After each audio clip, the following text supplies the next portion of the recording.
In today's video, I'm going to teach you how to link other Google Docs documents in your Google Doc. If you want to connect one document to another so it's easier to reference related notes, reports, or supporting files, Google Docs gives you a simple way to do that using Smart Chips. This makes your document look cleaner than pasting a long URL, and it also makes the linked file easier to recognize at a glance. To get started, go to your Google Doc. Open the document where you want the link to appear.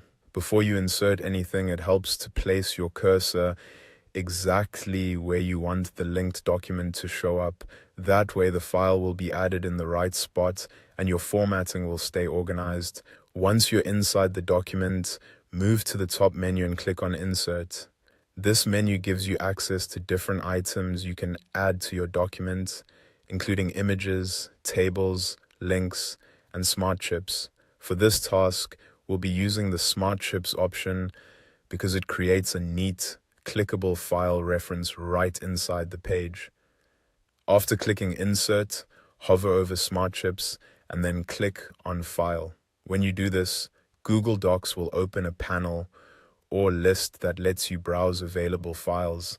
This feature is useful because it helps you insert a document as a recognizable file chip instead of a plain text link.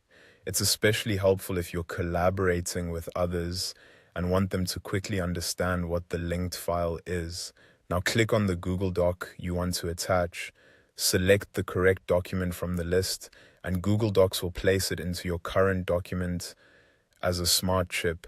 Once inserted, anyone with the proper access can click that file chip to open the linked document directly. As a quick tip, make sure the document you're linking is shared with the people who need to access it. If they don't have permission, they may see an access request screen instead of the file itself. Also, if you have several similar file names, take an extra second to confirm you're choosing the right document before clicking. And that's it. You've successfully linked another Google Docs document inside your Google Doc. It's a fast and professional way to keep related documents connected, improve navigation, and make your work easier for both you and anyone else reading the file.